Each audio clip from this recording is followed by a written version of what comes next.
Good morning बच्चों। हम पढ़ रहे थे कबीरदास। कबीरदास हो चुका था, अब हम पढ़ेंगे सूरदास। सूरदास जी में हम पढ़ेंगे आज विनय।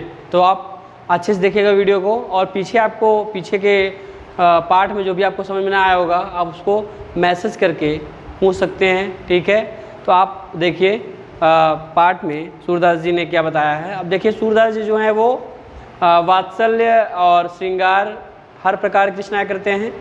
उनके अंदर श्रृंगार और वात्सल्य दोनों के अद्भुत रस से परिपूर्ण हैं, लेकिन वो वात्सल्य के अनोखे कवि हैं। वात्सल्य उनके ऐसा वात्सल्य का गुणगान और कोई नहीं किया है, वात्सल्य रस का। तो इसमें देखिए आपको दोनों मिलेगा, श्रृंगार और वात्सल्य दोनों। तो पहले इसमें है विनय। विनय में क्या कहा गया देखिए, अब कह राख लेहु भगवान, अब कह राख लेहु भगवान, हौ अनाथ बैठो द्रुम डरिया, पारद साधे बान, ताके डर में भजो चाहत, ऊपर ढुक्यो सचान, और दुहु भाति दुख भयो, आन यहाँ कौन उबारे प्राण। सुमिरत ही अहि डस्यो पारधि, कर छूट्यो संधान, और सूरदास सर लगो सचानहि, जय जय कृपा निधान। देखिए इसमें सूरदास जी ने क्या कहा है, अर्थात सूरदास जी के माध्यम से किसी एक जीवात्मा अर्थात एक व्यक्ति है जो परेशान है, अर्थात जो सांसारिक मोह माया से परेशान है और वहाँ ईश्वर की शरण में जाना चाहता है।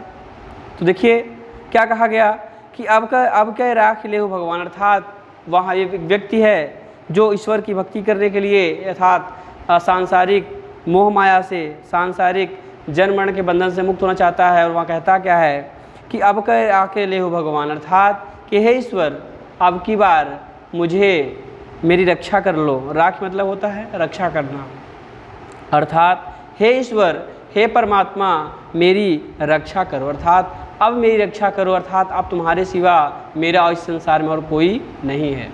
मैं अनाथ हो चुका हूँ और मेरा अब यहाँ पर कोई और नहीं है। तो हे ईश्वर अब कह राख लेहु भगवान, अर्थात हे ईश्वर मेरी रक्षा करो। हौ अनाथ बैठो द्रुम डरिया, मैं हौ मतलब मैं, अनाथ हूँ। अनाथ मतलब होता है जिसका कोई मालिक ना हो, नाथ मतलब होता है मालिक, या अनाथ मतलब होता है लावारिस, यानी जिसका कोई मालिक ना हो। हौ अनाथ अर्थात मैं अनाथ हो गया हूँ।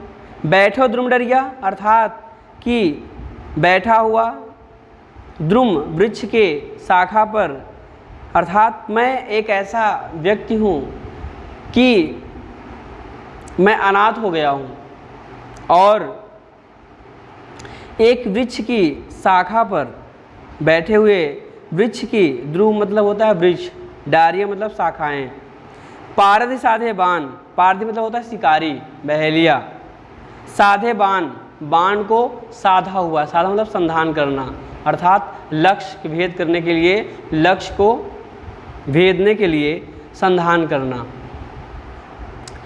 ताके डर में भजो चाहत, अर्थात कहते हैं कि मैं उस पक्षी की तरह हूँ जो वृक्ष पर बैठा हुआ है, अर्थात मैं वो जीवात्मा, मैं वो मनुष्य हूँ जो वृक्ष पर बैठा हुआ पक्षी के समान हूँ, और मुझे मारने के लिए नीचे शिकारी जो है वहाँ बाण का संधान किया हुआ है।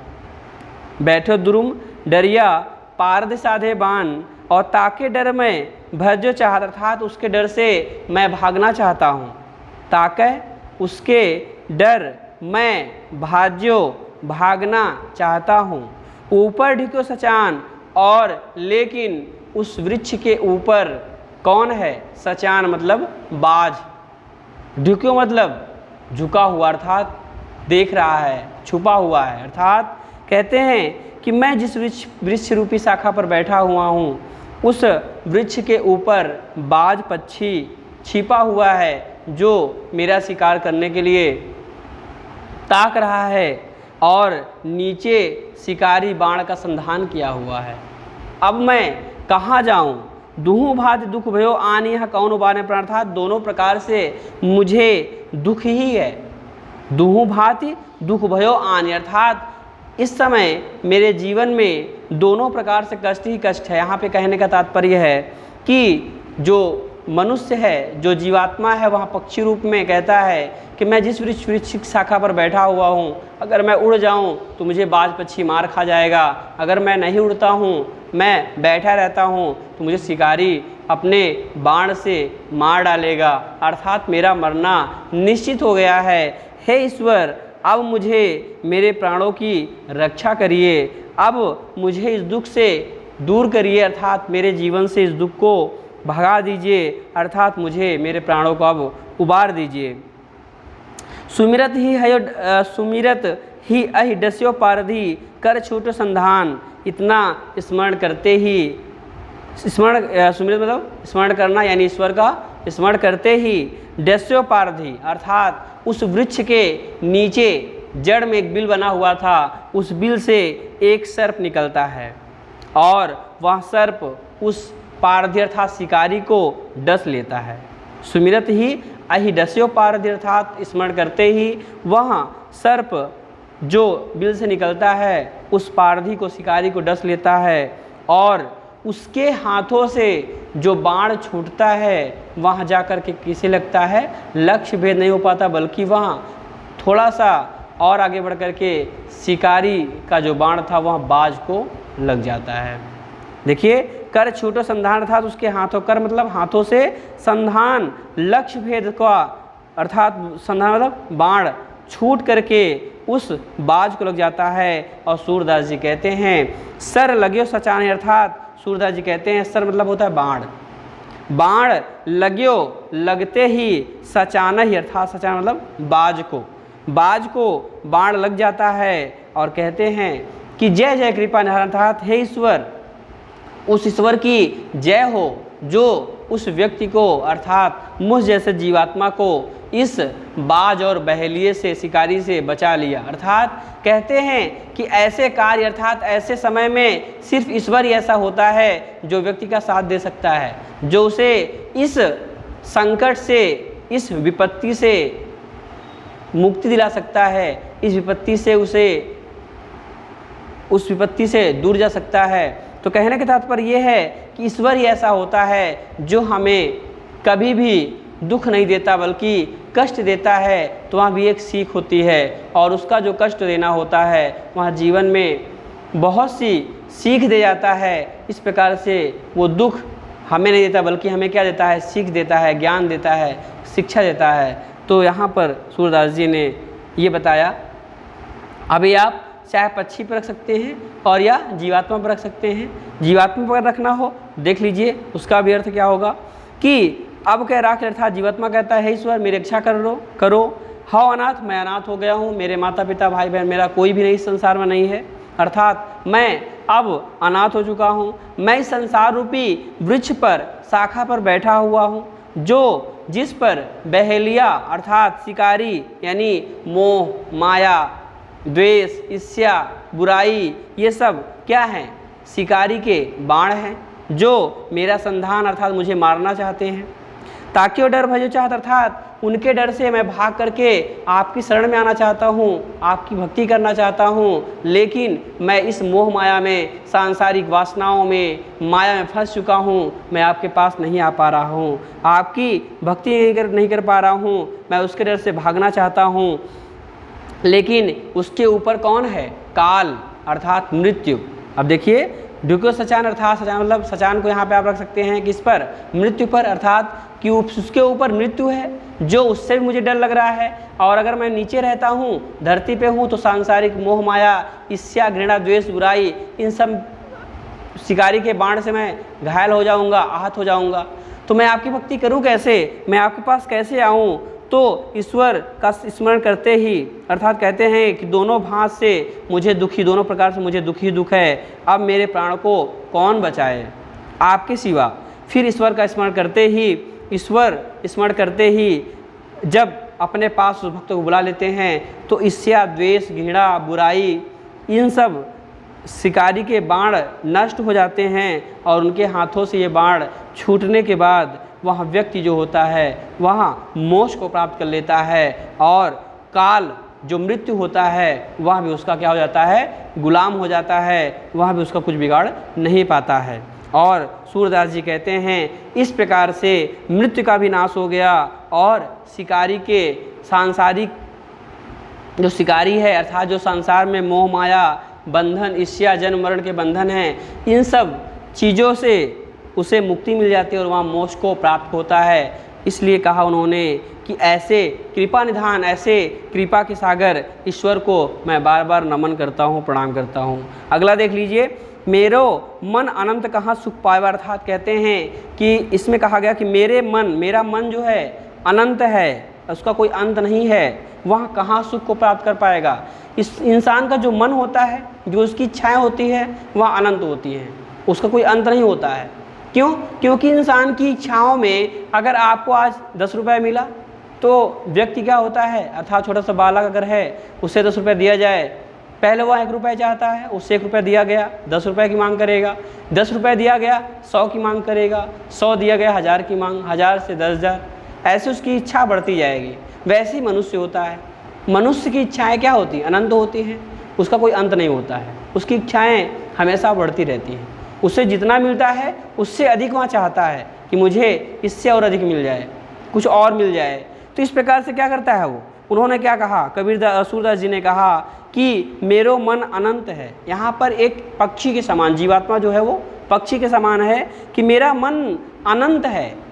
अर्थात जीवात्मा कहता है कि हे ईश्वर, मेरा मन अनंत है, इसे सुख कहाँ मिल सकता है, अर्थात कि इसे कहीं और सुख नहीं मिल सकता, सिर्फ आपके शरण में, आपके चरणों में इसे सुख प्राप्त हो सकता है। जैसे उड़ जहाज को पंछी कहते हैं कि जिस प्रकार से जहाज पर बैठा हुआ, सागर में उड़ता हुआ जहाज हो, सागर में तैरता हुआ जहाज हो और जहाज पर बैठा हुआ पक्षी हो, वहाँ पर कोई वृक्ष शाखा ना हो, तो वह जहाज में जो बैठा हुआ पक्षी है वह उड़ेगा, आसमान में जाएगा, अनंत आसमान में देखेगा, उसे कहीं बैठने का सहारा नहीं है, क्योंकि आसमान में कोई बैठने का वृक्ष तो है नहीं, कोई सहारा तो है नहीं। फिर क्या करेगा, वो पानी में बैठ नहीं सकता, फिर उड़ करके वापस कहाँ आएगा, वो जहाज पर आकर के बैठ जाएगा।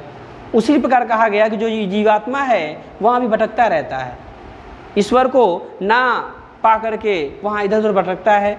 तो कहते हैं कि मैं उसी प्रकार का हूँ कि जिस प्रकार से जहाज का पंछी उड़ करके पुनः जहाज, फिर जहाज पर आवे, फिर जहाज पर आकर के बैठ जाता, अर्थात कि मैं आपकी भक्ति के सिवा कहाँ जाऊँगा, मेरा आपके सिवा कौन है और कौन है, मैं आपकी भक्ति कर रहा हूँ, अगर मैं कहीं और जाना भी चाहता हूँ तो मैं वापस आपके पास चला आता हूँ। क्यों? क्योंकि मुझे आपके सिवा कोई और अच्छा लगता ही नहीं, अर्थात मुझे आपके सिवा कोई और ऐसा लगता ही नहीं कि जो मेरे लिए हितकर हो, जो मेरा अपना हो। मेरा अपना तो सिर्फ आप लगते हैं, इसलिए मैं आपके पास रहता हूँ, आपके पास आना चाहता हूँ।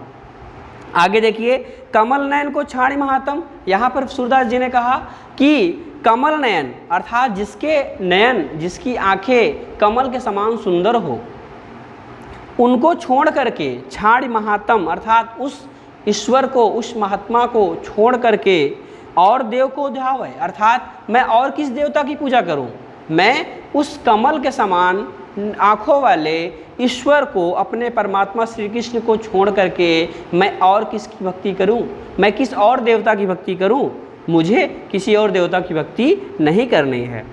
परम गंग को छाड़ पियास और दुर्मत कूप का नाव है। यह तो वही हाल हुआ कि परम गंग, परम मतलब पवित्र, गंग मतलब गंगा को छोड़ करके प्यासो अर्थात एक व्यक्ति जो प्यासा है वह परम श्रेष्ठ पवित्र गंगा को छोड़ करके, अर्थात उसके पास गंगा है और वहाँ पवित्र गंगा को छोड़ करके दुर्मति कूप खनाव, दुर्मत मतलब मूर्ख, कूप मतलब कुआं, खनाव अर्थात कह रहे हैं कि ऐसे तो मूर्ख व्यक्ति ही होता है जो पवित्र गंगा को छोड़ करके क्या करता है, कूप खनाता है, कुएं खुदवाता है।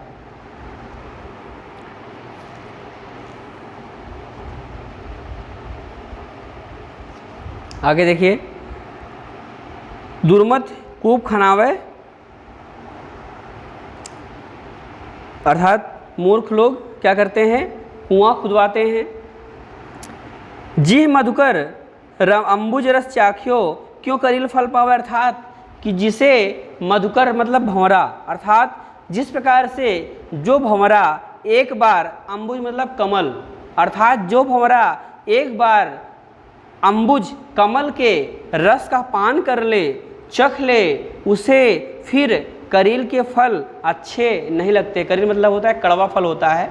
तो कहा उन्होंने कि जिस प्रकार से भंवरे को कमल के रस का, कमल के फूल में पराकण को ग्रहण कर ले, उसके रस का पान करने के बाद उसे पुनः करील का फल अच्छा नहीं लगेगा, कोई कड़वा फल अच्छा नहीं लगेगा, उसी प्रकार से कहते हैं सूरदास जी कि सूरदास प्रभु कामधेनु तज, अर्थात कि मेरे जो ईश्वर हैं श्री कृष्ण जी हैं वहाँ कामधेनु के समान हैं, जो सारी इच्छाओं को पूरा करते हैं। कामधेनु कौन थी? वो देवताओं की गाय थी जो सारी इच्छाओं को पूर्ति करने वाली थी। तो उसी प्रकार कहा गया कि मेरे जो ईश्वर हैं, मेरे जो परमात्मा श्री कृष्ण जी हैं वहाँ क्या हैं? कामधेनु के समान है। अर्थात मैं अपने उस श्री कृष्ण को, कामधेनु रूपी श्री कृष्ण को त्याग करके और किस देवता की, छेरी के समान, छेरी मतलब बकरी, अर्थात छेरी के यानी बकरी के समान मैं किस और देवता के पास जाऊं? अर्थात कि जो गाय जिससे दूध अच्छे से और पूरी तृष्णा शांत हो जाए, इच्छाएं शांत हो जाए, मैं उस गाय को, उस कामधेनु को अर्थात उस परमात्मा को छोड़ करके मैं बकरी के पास जाऊं, बकरी का दूध निकालूं, अर्थात जिसके पास थोड़ा सा भी दूध नहीं होता है, इससे थोड़ी सी भी प्यास नहीं शांत हो सकती है। तो कहा गया कि मैं उस बकरी के, अर्थात मैं ऐसे देवताओं के पास क्यों भटकूं जो बकरी के समान हैं, जो थोड़ा थोड़ा भी मेरी इच्छाओं को पूरा नहीं कर पाएंगे, मैं उनके पास क्यों जाऊं? मैं अपने कामधेनु रूपी ईश्वर को त्याग कर, श्री कृष्ण को त्याग कर, इसमें ही बताया गया। ठीक है, तो आप विनय पाठ अच्छे से पढ़ लीजिएगा सूरदास जी का। अब हम अगले पढ़ेंगे नेक्स्ट में वात्सल्य। ठीक है, ओके क्लास, थैंक यू।